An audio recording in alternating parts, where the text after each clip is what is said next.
Hey guys, welcome back to my channel. Say hi to study Steshta Vashne, and in today's video we will cover another important topic of economics, that is PCC, price consumption curve, जिसके अंदर आज हम लोग price consumption curve की definition पढ़ेंगे। उसके बाद 3 तरीके के गुड्स भी पढ़ेंगे, या फिर हम कह सकते हैं 2 मेनली, एक सब पार्ट है उसको भी देखेंगे। So without any further due let us begin. साथ में हम लोग डायग्राम्स वगैरह भी देखेंगे। तो आप लोगों से एक रिक्वेस्ट है कि आप अपना रजिस्टर एंड पेन पेंसिल साथ में लेके बैठना और अपने नोट्स बनाते जाना साथ में, ठीक है। तो चलो शुरू करते हैं।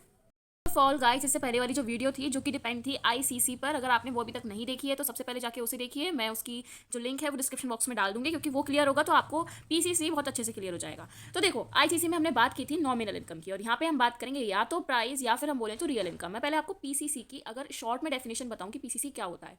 ये एक ऐसी ग्राफिकल रिप्रेजेंटेशन है, ये एक ऐसा कर्व है जो कि किसी एक पर्टिकुलर कमोडिटी का कंजप्शन की यूनिट्स में जो चेंज आया है, मतलब या फिर जैसे सपोज करो एक कंज्यूमर है, एक कंज्यूमर की कंजप्शन यूनिट में जो चेंज आता है because of the change in the price of a commodity, या फिर real income of the consumer. मतलब कंज्यूमर की रियल इनकम में चेंज आने से या फिर कमोडिटीज़ के प्राइस में चेंज आने से जो उसके कंजप्शन बिहेवियर में चेंज आता है, वही जो ग्राफ कहलाता है या वो जो ग्राफ सिखाता है वो होता है हमारा पीसीसी, ठीक है। ये तो पीसीसी की ओवरऑल देखी जाए तो सादा वाली लैंग्वेज हो गई। अब एक बार हम इसका जो डेफिनेशन है वो देख लेते हैं, ठीक है।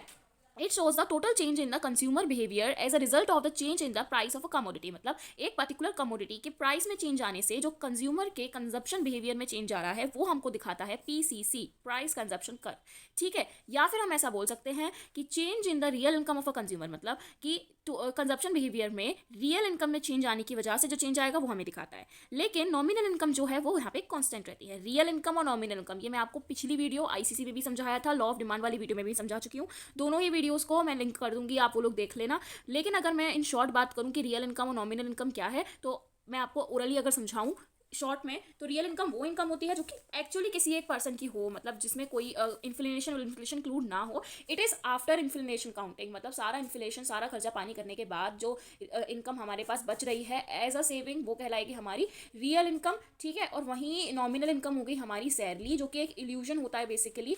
जो इंसान समझता है कि उसकी इनकम बढ़ गई है, लेकिन वो रियल में बड़ी नहीं होती है, क्योंकि साथ में जो प्राइसेस हैं वो भी हाई हो जाती हैं। मतलब इन्फ्लेशन जो है कोई भी कमोडिटी का या एक पर्टिकुलर उसका इन्फ्लेशन रेट हाई हो जाती है, खर्चे भी बढ़ गए, सैलरी भी बढ़ गई, इसलिए इल्यूजन रहता है कि हमारी नॉमिनल इनकम बढ़ी है, बट रियल इनकम नहीं बढ़ती है, क्योंकि सेविंग्स कुछ भी नहीं बचती। आई होप छोटा मोटा आपको समझ में आया होगा रियल नॉमिनल क्या है। तो रियल इनकम यहाँ पे काउंट की जाएगी, नॉमिनल इनकम यहाँ पे कॉन्स्टेंट रहेगी।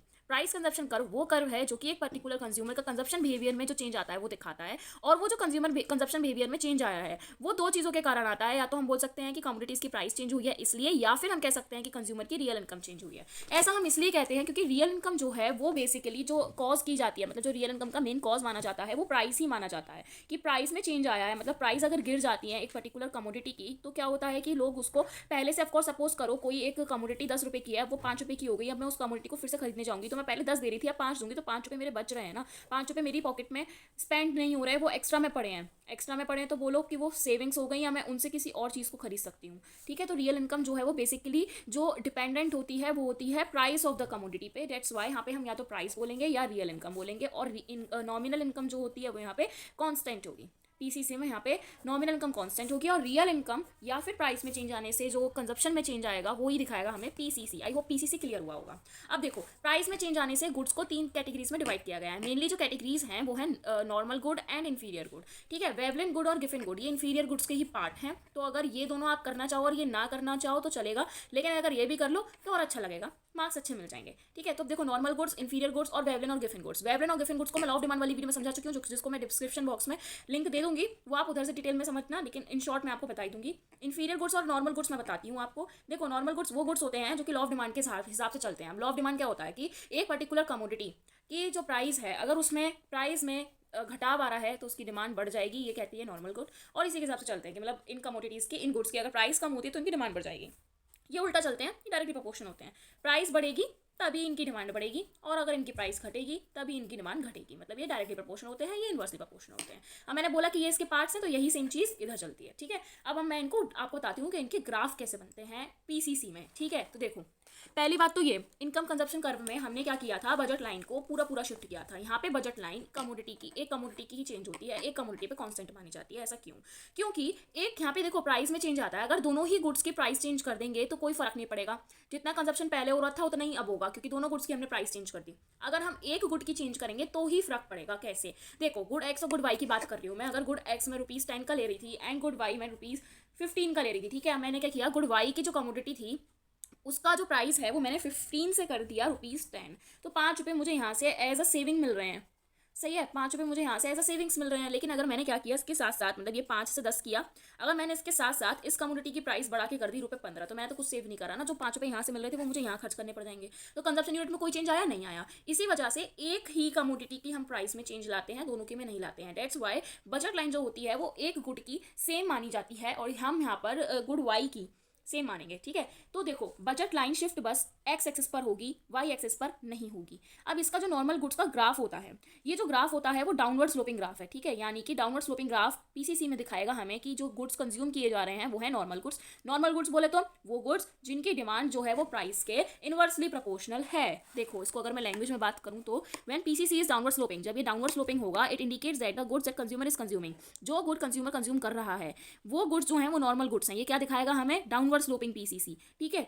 That is those goods whose demand increases as price decreases and vice versa। मतलब नॉर्मल गुड्स कौन सी गुड्स? वो गुड्स जिनकी डिमांड जो है वो इंक्रीज तब होती है जब उनकी प्राइस डिक्रीज होती है, एंड वाइस वर्सा, मतलब इसी का उल्टा बोले तो inverse relationship between price and the demand of a particular commodity. अब मैं बात करती हूँ कि इसका ये जो ग्राफ है ये बनेगा कैसे। देखो, देखने में बहुत टफ लग रहा है लेकिन ऐसा कुछ भी नहीं है, बहुत ईजी ग्राफ है, बहुत आसानी से बन जाएगा। मैं आपको ट्यूटोरियल देती हूँ इस ग्राफ का और अच्छे से समझना ताकि आपको समझ में आए कि कैसे बनाना है। हम लोग नॉर्मल गुड्स का ग्राफ बनाएंगे, ठीक है। ये मैंने आपको पहले बताया था कि जो बजट लाइन है वो एक कमोडिटी की हम कांस्टेंट रखेंगे, मतलब एक कमोडिटी की प्राइस चेंज नहीं होगी, क्योंकि अगर हम दोनों कमोडिटी की प्राइस चेंज कर देते हैं तो कंजप्शन में कोई भी चेंज नहीं आएगा। तो सबसे पहले एक्स एक्सिस और वाई एक्सिस ड्रॉ करनी है। आप लोग स्केल यूज करना। ये एक्स एक्सिस और वाई एक्सिस हमने ड्रॉ कर लिया है। एक कम्युनिटी की हमें प्राइस जो है वो कांस्टेंट रखनी है, इसलिए हमने यहाँ पे गुड वाई लिया है, तो हम गुड वाई की जो है प्राइस कांस्टेंट रखेंगे और गुड एक्स के में चेंज लाएंगे। तो बजट लाइन पहले मैंने ऐसे ड्रॉ कर लिया। अब ये शिफ्ट करेगी तो इस तरीके से शिफ्ट करेगी, ठीक है। मैंने ये 3 बार कराया, आप चाहो तो ज़्यादा बार ले सकते हो। कोई भी नेम आप इसको प्लॉट कर सकते हो, किसी भी नेम से। मैंने x1 x2 और x3 से कर लिया और यहाँ पे मैंने b ऐसे लिख दिया क्योंकि b पर बजट लाइन। अब देखो, डाउनवर्ड स्लोपिंग ग्राफ है तो आपको सिंपली ऐसे डाउनवर्ड स्लोपिंग ग्राफ बना देना है, ठीक है। इसको चाहो तो बोल्ड कर लो या कोई मोटे पेन से ले लेना। फिर जहाँ पर ये बजट लाइन पे इंटरसेक्ट कर रहा है वहाँ आपको पॉइंट प्लॉट कर देना है। कुछ भी नेम दे दो, a c और d दे दिया मैंने, ठीक है। अब जहाँ जहाँ ये आपने पॉइंट बनाए a c d, वहाँ पे बना दो इंडिफरेंस कर्व, सही है। इंडिफरेंस कर्व बना दिया और जहाँ जहाँ ये देखो, इंडिफरेंस कर्व जो है वो हमेशा प्राइस डिटर्मिनेशन दिखाते हैं। प्राइस डिटर्मिनेशन दिखाने के लिए आपको एक्स एक्सिस और वाई एक्सिस से इन्हीं पॉइंट्स को कनेक्ट कर देना है, एंड दैट्स ऑल, बन गया आपका ग्राफ। ये ग्राफ बहुत ईजी होता है लेकिन ट्रिकी होता है। आई होप आपको समझ में आया होगा। अगर डाउट है तो आप कमेंट सेक्शन में पूछ सकते हो। ये हो गया नॉर्मल गुड का ग्राफ। डाउनवर्ड स्लोपिंग ग्राफ हमें दिखाता है नॉर्मल गुड का, ठीक है। वहीं अब मैं इंफीरियर गुड की बात करूँ तो इंफीरियर गुड का जो देखो, हमने आईसीसी में पढ़ा था कि बैकवर्ड स्लोपिंग होता है, इसलिए यहाँ पे भी बैकवर्ड स्लोपिंग होगा, मतलब पीछे की तरफ भागता हुआ होगा। सेम ग्राफ ऐसे ही बनेगा, इसका भी मैं भी बताऊंगी। इन्फीरियर गुड्स कौन से गुड्स होते हैं? जो कि जिसमें प्राइस और डिमांड की जो रिलेशन होती है वो डायरेक्ट होती है, ठीक है। एक बार हम लैंग्वेज अगर हम देखें इसकी तो आपको क्लियर होगा कि व्हेन पीसीसी एक बैकवर्ड स्लोपिंग, मतलब अगर पीसीसी जब प्राइस कंजप्शन कर बैकवर्ड स्लोपिंग होता है तब ये इंडिकेट करता है कि जो कंज्यूमर गुड कंज्यूम कर रहा है वो इन्फीरियर गुड्स हैं। इन्फीरियर गुड्स कौन से गुड्स? जो कमोडिटी, मतलब जो भी कमोडिटी यूज की जा रही है, जो भी कमोडिटी कंज्यूम की जा रही है, वो कमोडिटी की प्राइस और उसकी डिमांड में डायरेक्ट रिलेशनशिप है। मतलब जो क्वांटिटी डिमांडेड है वो डिक्रीज होगी जैसे प्राइस डिक्रीज होगी। मतलब अगर प्राइस डिक्रीज हो रही है तो डिमांड भी डिक्रीज होगी, और अगर प्राइस इंक्रीज हो रही है तो डिमांड भी इंक्रीज होगी। अब इसका ग्राफ कैसे? आगे बढ़ने से पहले अगर आप लोगों को artistic work, project file, sketches, drawings वगैरह देखने का शौक है तो आप लोग मेरा दूसरा चैनल स्टूडेंट मटेरियल हेयर जाके चेकआउट करें, जिसकी लिंक मैंने डिस्क्रिप्शन बॉक्स में दे रखी है। Thank you. पीरियड गुड्स का ग्राफ है, इसका मतलब बैकवर्ड स्लोपिंग होगा। ये हमने आईसीसी में भी पढ़ा था। तो देखो, वही यहाँ पे भी सेम कंडीशन होगी कि एक गुड की जो प्राइस है वो हम कांस्टेंट रखेंगे। रीजन क्योंकि कंजप्शन में चेंज नहीं आएगा अगर हम दोनों ही गुड्स की कर देंगे। तो इन्फीरियर गुड्स का ग्राफ है यानी कि बैकवर्ड स्लोपिंग है। एक्स एक्सेस वाई एक्सेस हमने बनाई, ठीक है, ऑरिजिन प्लॉट कर दिया। उसके बाद वही बजट लाइन आपको बना देनी है सेम, जितनी आप चाहो। मैं यहाँ पे फिर से 3 ही बनाऊंगी ताकि अच्छे से रिप्रेजेंट हो सके। कोई भी आप नेम वगैरह प्लॉट कर देना। फिर उसके बाद सिंपल बैकवर्ड स्लोपिंग ग्राफ ऐसे बना दो। फिर जहाँ जहाँ ये बजट लाइन को टच कर रहा है वहाँ पर आपको आईसी कर्व बना देने हैं। आईसी बोले तो इंडिफरेंस कर्व। आप इसको चाहो तो IC1, IC2 और IC3 से भी प्लॉट कर सकते हो, या ऐसे छोड़ना चाहो तो ऐसे भी कर सकते हो। लेकिन ये जो पॉइंट्स हैं इन पॉइंट्स को कुछ भी नेम जरूर दे देना, ठीक है। फिर उसके बाद प्राइस डिटर्मिनेशन दिखाने के लिए हमको एक्स एक्सेस और वाई एक्सेस से इसको इंटरसेक्ट करा देना है या फिर टच करा देना है, ताकि हम ये प्राइस डिटर्मिनेशन पॉइंट इनका निकाल सकें। आई होप आपको इन्फीरियर गुड का भी जो ग्राफ है वो अच्छे समझ में आया होगा। इन्फीरियर गुड्स का ग्राफ क्या होता है? बैकवर्ड स्लोपिंग होता है। यहाँ पे पीसीसी जरूर लिख देना, प्राइस कंजप्शन कर। ऐसे नॉर्मल गुड वाले में भी यहाँ पे भी पीसीसी जरूर लिख देना, प्राइस कंजप्शन कर। नॉर्मल गुड का ग्राफ क्या था? Upward slope, sorry downward sloping था, डाउनवर्ड स्लोपिंग था, और इसका क्या है? बैकवर्ड स्लोपिंग है, ठीक है। आई होप ये दोनों चीजें अच्छे से क्लियर हुई होंगी। अब इन्फीरियर गुड्स को ही 2 तरीके से डिवाइड किया जाता है, Veblen good and Giffen good. Veblen good and Giffen good, ये दोनों ही गुड वही गुड हैं जो कि इन्फीरियर की तरह ही काम करते हैं, मतलब इन्फीरियर के ही सब पार्ट्स मान लो, इनके ही एग्जाम्पल मान लो, लेकिन इनका डायग्राम अलग बनता है। ये वैसे अलग है सिलेबस से, अगर आप करना चाहो तो कर सकते हो एक्स्ट्रा में अच्छे मार्क्स लेने के लिए, बट ना करना चाहो तो इट्स ओके। ठीक है, तो देखो वेवलिन गुड गिफिन गुड को मैं डिटेल में तो ऑलरेडी आपको लॉ ऑफ डिमांड वाली वीडियो में समझा चुकी हूँ, जिसको मैं डिस्क्रिप्शन बॉक्स में डाल दूंगी, आप वहाँ से चेक कर लेना। लेकिन इन शॉर्ट अगर मैं बोलूँ तो ये वो गुड हैं जो प्राइस अगर इंक्रीज हो रही है तो इनकी डिमांड भी इंक्रीज होगी, और प्राइस अगर डिक्रीज हो रही है तो इनकी डिमांड भी डिक्रीज होगी। ये वो गुड्स होते हैं जो कि नॉन लग्जीरियस होते हैं, मतलब एक गिफिन गुड्स होते हैं वो नॉन लग्जीरियस होते हैं, नॉन लग्जीरियस होते हैं और ये लग्जीरियस होते हैं। ठीक है, मतलब जैसे वेवलिन गुड्स में अगर आ जाएंगे तो जैसे डायमंड आ गया या गोल्ड आ गया, ठीक है, ये वो गुड्स है, मतलब देखो अगर इनकी प्राइस जितनी ज्यादा बढ़ेगी उतनी ज्यादा इनकी डिमांड बढ़ेगी। अगर इनकी डिमांड मतलब प्राइस कम होती है, ठीक है, तो डिमांड ऑफ कोर्स डिक्रीज होगी, क्योंकि हर एक बंदे के पास होंगे तो कोई भी प्रेस्टीज नहीं दिखाएंगे। मेनली ये जो वेवलिन गुड्स होते हैं ये प्रेस्टीज को शो करते हैं, मतलब इंसान की अहमियत जो है वो इनसे दिखती है, काबिलियत दिखती है। गिफिन गुड्स होते हैं वो नॉन लग्जीरियस गुड्स होते हैं, लेकिन इनकी प्राइस ऐसी डिपेंड करती है। जैसे सपोज करो, सेम अगर मैं वही एग्जांपल लूँ, जैसे सपोज कि एक कोई कंज्यूमर है जिसका नाम कुछ भी ले लो आप, सपोज कर लो राकेश नाम है, ठीक है, राकेश नाम है, और वो जो राकेश है वो रोज एक ठेले से कुछ टपरी वाली चाय पीता है, सपोज करो वो टपरी वाली चाय पीता है, ठीक है, एक ढाबे की चाय पीता है वो रोज 10 रुपए की। अब उसकी सैलरी बढ़ जाती है, और सैलरी बढ़ने के बाद अब बताओ वो टपरी वाली चाय पिएगा या फिर वो रेस्टोरेंट में जाएगा या होटल में जाएगा, कैपेचिनो पिएगा या कॉफी पिएगा? ऑफकोर्स वो ये पिएगा कॉफी और कैपेचिनो, वो चाय छोड़ देगा, क्योंकि उसकी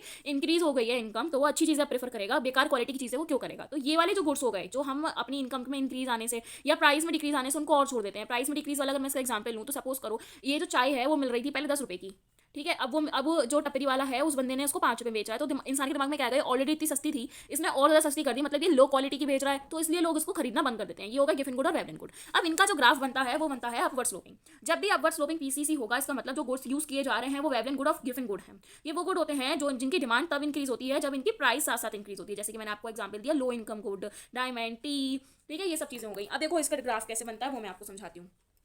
सबसे पहले वही हम एक ही बजट लाइन को लेंगे, मतलब ये बजट लाइन जो है वो एक ही तरफ शिफ्ट करेगी, सही है। X axis Y axis draw कर लेनी है हमको, ओरिजिन बता दिया हमने, ठीक है, बजट लाइन एक ही जगह शिफ्ट करेगी।